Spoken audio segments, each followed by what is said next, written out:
भंडारा गोंदिया जिला वासियों के लिए खुश खबर है। अब आपका मनपसंद channel BS crime India news अब आपके केबल नेटवर्क पर, जी हां, अपने केबल नेटवर्क के ACN चैनल नंबर 50 पर उपलब्ध है। BS क्राइम इंडिया न्यूज पर खेल, राजनीतिक, क्राइम, साहित्य व अन्य खबरें प्रकाशित की जाती है। हमारे साथ जुड़ने के लिए तथा हमारे चैनल में खबरें, विज्ञापन आदि के लिए संपर्क करें 8669151757 पर।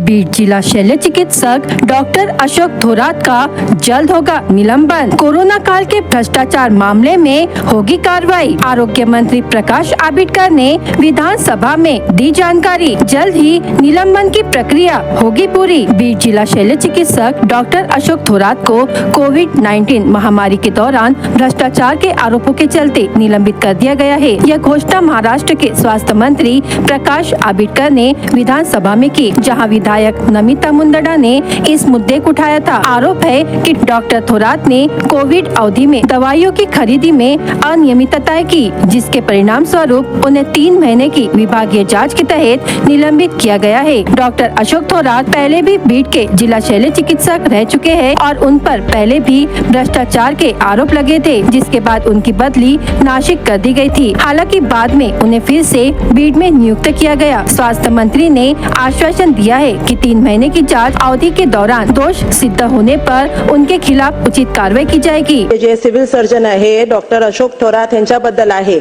या डॉक्टर अशोक थोरातनी अध्यक्ष महोदय कोविडच्या काळामध्ये प्रचंड भ्रष्टाचार केला। कोटी रुपयांचा भ्रष्टाचार या बीड जिल्ह्यामध्ये केला।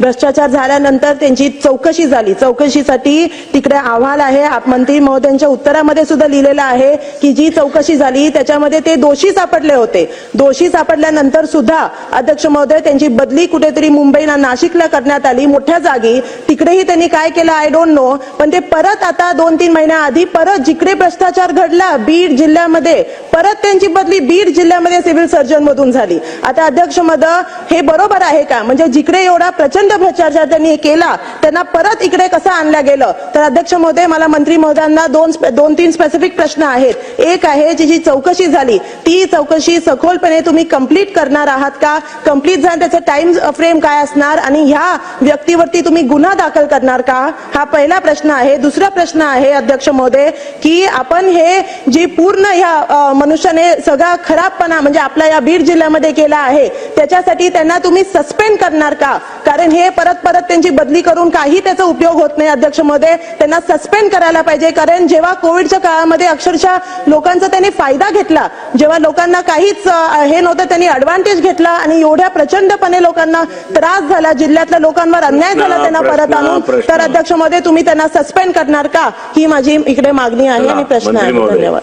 नमिता मुंदडा यांनी जी काही लक्षवेधी मांडलेली आहे या लक्षवेधीमध्ये बीड जिल्ह्याचे सिव्हिल सर्जन आणि त्यांच्या एकूण कामकाजाबद्दल खूप गंभीर अशा पद्धतीचे आक्षेप असल्यामुळे त्याबद्दलची ही लक्षवेधी आहे।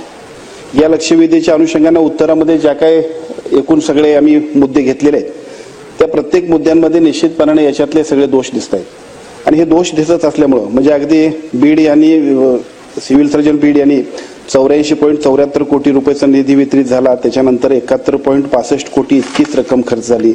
जिल्हाधिकारी बीड यांच्याकडून परत आणखीन कोविड-19च्या विषाणूचा प्रादुर्भाव रोखण्याकरता वितरित झालेल्या निधीचे जे काय मुख्य व लेखा वित्त अधिकारी जिल्हा परिषद बीड यांच्याकडून लेखापरीक्षण करून घेऊन त्यांनी जो काय अहवाल सादर केला त्या अहवालानंतर प्राथमिक चौकशीमध्ये जे काय पहिल्या टप्प्यातले जे काय एकूण सगळे रिपोर्ट्स आहेत त्या रिपोर्ट्स नंतर या सगळ्यात बीड जिल्हा रुग्णालय बीड या संस्थेकडून करण्यात आलेल्या औषध आणि साहित्य खरेदी संदर्भात सकृत दौर्जन्य अनियमितता झालेल्याचे ठळक मुद्दे आहेत।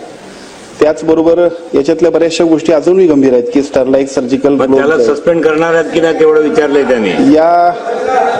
हा गंभीर आहे पण आपण काय करणार आहात ते सांगा। एक मिनिट मंत्र्यांना उत्तर देऊ द्या, मंत्र्यांचं उत्तर होऊन जाऊ। या सगळ्या विषयाला लक्षात घेतल्यानंतर निश्चितपणाने हे जे सिव्हिल सर्जन जे बीड आहेत त्यांना आपण सस्पेंड करतोय आणि सस्पेंड करून 3 महिन्यांच्या कालावधीमध्ये जे काय एकूण सगळ्या विभागीय चौकशीसाठी सुद्धा खूप उशीर झालाय, तो सुद्धा 3 महिन्यांच्या कालावधीमध्ये पूर्ण करून ह्याच्यातले जे दोषी असतील त्यांच्यावरती कारवाई, गुन्हे आवश्यक असतील पुढे त्या शासकीय कारवाई झाले ते शिक करणारे या कटेऱ्यामध्ये उभे केले पाहिजे. राक्षस वृत्तीचे लोक आहेत देशमध्ये. 4 वर्ष झाले 21 पासून चौकशी करतात, अनियमितता दाखवतात. अरे कसली अनियमितता? त्यांनी 2 हेड मधून 300 बेड दाखवले आणि खरेदी केले फक्त 100.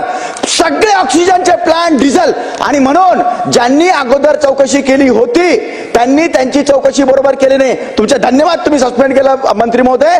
परंतु हे ज्यांनी ही चौकशी या लेवलवर केली होती खाल्ला आमचा 4 वर्ष. 4 वर्षामध्ये यांनी अजून करप्शन केलंय. म्हणून ज्यांनी चौकशी अगोदर केली त्यांची सुद्धा तुम्ही व्यवस्थित, आपल्याकडे नियम आहे, ती चौकशी लावणार का? सन्माननीय प्रशांत बंब साहेबांनी जो काय आता प्रश्न मांडला आहे हा मुद्दा बरोबर आहे की एका बाजूला जे चुकीचे लोक असतील त्यांच्यावरती कारवाई केली पाहिजे, पण त्याचबरोबर त्याला जर दिरंगाई झाली असेल, मी आत्ताच आपल्या उत्तरामध्ये जे सांगितलंय की एका बाजूला आजच सस्पेन्शन त्यांचं होईल, सस्पेन्शनच्या बरोबरीनं दुसरा पार्ट असतो 3 महिन्याच्या आत त्या सगळ्याबद्दलचे काही जे दोषी असतील त्यांच्यावरती कारवाई होईल. आणि आपण जी सूचना मांडली म्हणजे अशा पद्धतीने एखादी चूक झाली असेल तर सातत्यानं त्याला जर का पाठीशी कोण राखत असेल तर त्याच्याबद्दल सुद्धा योग्य ती चौकशी समिती नेमून कारवाई करणार.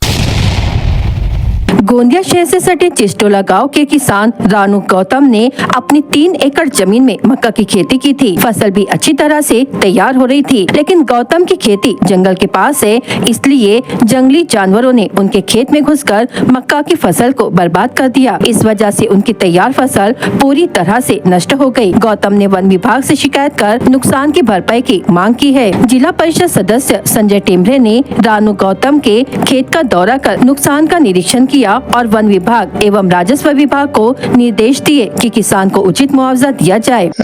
इथले शेतकरी फार एकदम उत्कृष्ट शेतकरीच्या नावानं या गावाला ओळख आहे. इथं धानाची जे यील्ड आहे, उपज, ती सर्वात जास्त असते या गावाला. आणि याने एक नवीन उपक्रम केला आहे मक्का लावून. मक्का याने 4 एकरमध्ये लावलेला आहे आणि 2.5 ते 3 लाखाची याची लागत झालेली आहे. पण इथून जंगल लागून आहे आणि जंगल लागून असल्यामुळे रात्री रानडुक्कर यांचा पूर्ण झुंड आला आणि झुंडनं यांचं पूर्ण मक्काचं उद्ध्वस्त केलेलं आहे. सकाळी यांचा मला फोन आला, यांची भेट झाली, तेव्हा मी फॉरेस्टच्या अधिकाऱ्यांना फोन लावला की म्हटलं तुम्ही लवकर या.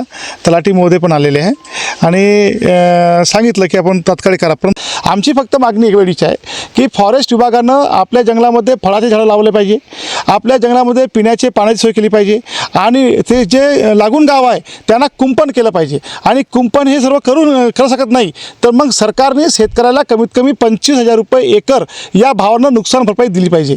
कारण काय असते की लहान लहान शेतकरी आहे आमच्याकडे, 2 एकरचा शेतकरी आहे, 1 एकर शेतकरी आहे, 5 एकर शेतकरी आहे. या लोकांचं एवढं मोठं नुकसान होते की एकदा नुकसान झालं तर ते 2 वर्षावरही ते नुकसान भरपाई मेंटेन करू शकत नाही. हे त्यांची अवस्था असते. त्यांची मुलं शिकणारे आहे, त्यांच्याकडे मुलींचं लग्न असते, हे सर्व बाबी असतात.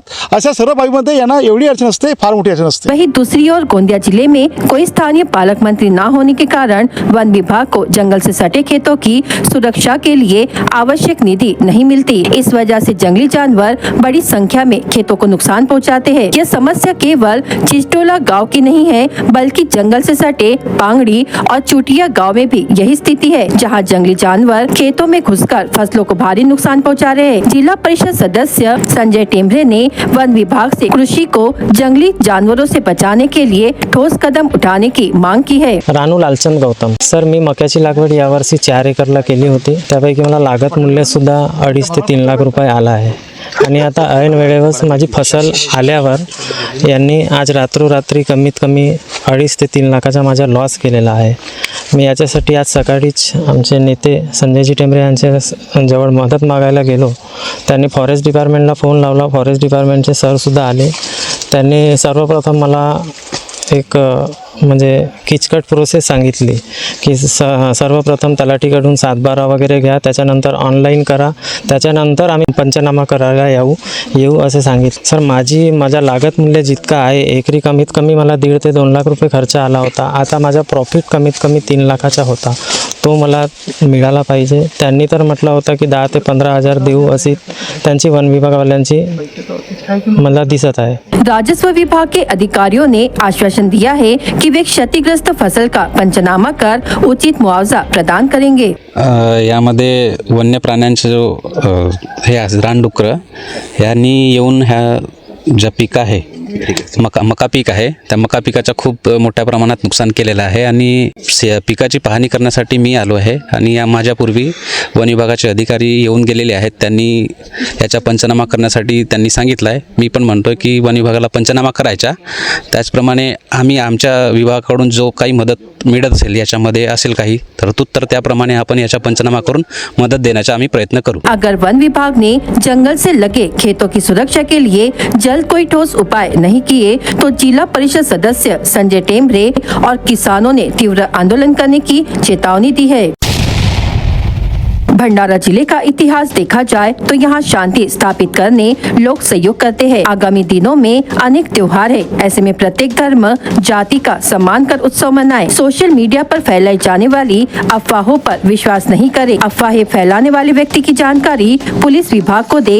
इसके लिए जारी 112 इस क्रमांक पर संपर्क करें। यह आह्वान जिला पुलिस अधीक्षक नूरुल हसन ने सोमवार 24 मार्च को हुई शांति समिति की बैठक में किया। इस समय अपर पुलिस अधीक्षक ईश्वर कातकड़े, उप जिलाधिकारी स्मिता बेलपात्रे, पुलिस उप अधीक्षक प्रशांत कुलकर्णी, पुलिस निरीक्षक गोकुल सूर्यवंशी तथा स्थानीय नागरिक राहुल डोंगरे, परवेज पटेल, तौसीफ खान, नदीम खान, मनीष बिजवे, प्रकाश पांडे आदि उपस्थित थे। इस समय जिला पुलिस अधीक्षक नूरुल हसन ने कहा कि जिले की पहचान सद्भावना, जातीय एकता, प्रत्येक धर्म के व्यक्ति के आदर के लिए है। ऐसे में अफवाह फैलाने से बचे और प्रशासन को सहयोग करे। नागरिकों के सहयोग पर कानून व्यवस्था निर्भर रहती है। इस समय शांतता समिति के सदस्य उपस्थित थे।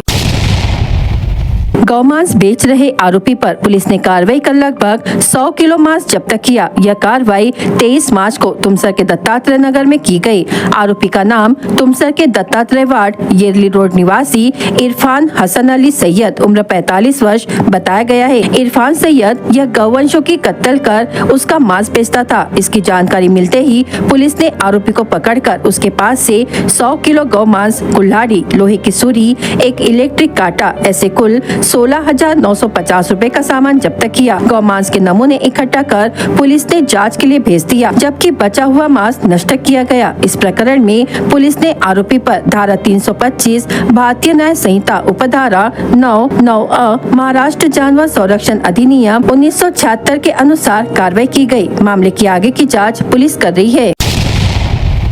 भ्रष्टाचार निरोधक दल ने 24 मार्च को शिक्षा विभाग के लेखा अधिकारी को एक मृतक परिचारक की सेवा के तहत सुनिश्चित प्रगति योजना के दूसरे लाभ के वेतन निर्धारण की पुष्टि करने के लिए 2,500 रुपए की रिश्वत लेते हुए रंगे हाथों गिरफ्तार किया। आरोपी का नाम 18 पवन सुतनगर रमना मारुति बस स्टेशन के पास नागपुर निवासी संजय रामभाऊ बोकड़े उम्र 49 वर्ष बताया गया है। प्राप्त जानकारी के अनुसार सड़क अर्जुनी तहसील में लोक सेवा विद्यालय और जूनियर कॉलेज कोसमतोंडी के परिचारक भीमराव रंगारी का दिसंबर 2024 को निधन हो गया। इसी बीच शिकायतकर्ता ने मृतक परिचारक की सेवाओं के तहत सुनिश्चित प्रगति योजना के दूसरे लाभ के वेतन निर्धारण को सत्यापित करने के लिए लेखा अधिकारी संजय रामभाऊ बोकड़े को दस्तावेज प्रस्तुत किए। हालांकि भ्रष्टा लेखा अधिकारी बोकड़े ने वेतन निर्धारण की पुष्टि के लिए 3,000 रुपए की रिश्वत की मांग की। इसी बीच 2,500 रुपए देने का निर्णय हुआ। क्योंकि शिकायतकर्ता रिश्वत देने को तैयार नहीं था, इसलिए उसने मामले की सूचना भ्रष्टाचार निरोधक विभाग को दी। इसी बीच एसीबी ने मामले का संज्ञान लिया और लेखा अधिकारी के कार्यालय में जाल बिछा दिया। 24 मार्च को भ्रष्टा लेखा अधिकारी संजय बोकड़े को पंचों के सामने रिश्वत लेते रंगे हाथों पकड़ा गया। संजय बोकड़े के खिलाफ पुलिस स्टेशन में मामला दर्ज किया गया है। लाखनी शहर के राष्ट्रीय महामार्ग पर स्थित स्टेट बैंक ऑफ इंडिया के करीब ग्राहक सेवा केंद्र में 6 फरवरी को बदमाशों ने 20,000 रुपए चुराए थे। इस प्रकरण में पुलिस ने गोंदिया जिले के सड़क अर्जुनी तहसील के खाड़ी पार ग्राम निवासी धम्मादीप संजय मेश्राम उम्र 24 वर्ष को हाल ही में हिरासत में लिया है। आरोपी ने अपने 2 साथियों के साथ मिलकर चोरी को अंजाम दिया। स्थानीय अपराध शाखा की टीम ने खड़ीपार परिसर में जाकर आरोपी को हिरासत में लिया। पुलिस जाँच के बीच आरोपी धम्मादीप मेश्राम ने गढ़चिरौली जिले के वर्षा तहसील देसाईगंज फरदीन राजिक शेख एक साथी के साथ मिलकर ग्राहक सेवा केंद्र का शटर फोड़कर चोरी की। चुराए हुए रकम तीनों ने मिलकर प्रति बांट लिए। पुलिस ने आरोपी धम्मादीप मेश्राम के पास से 2,400 रुपए जब्त किए। इसी बीच फरदीन राजिक शेख और उनके साथीदार की तलाश जारी है। स्थानीय अपराध शाखा के सहायक पुलिस निरीक्षक विवेक सोनवा ने मामले की जाँच कर रहे हैं।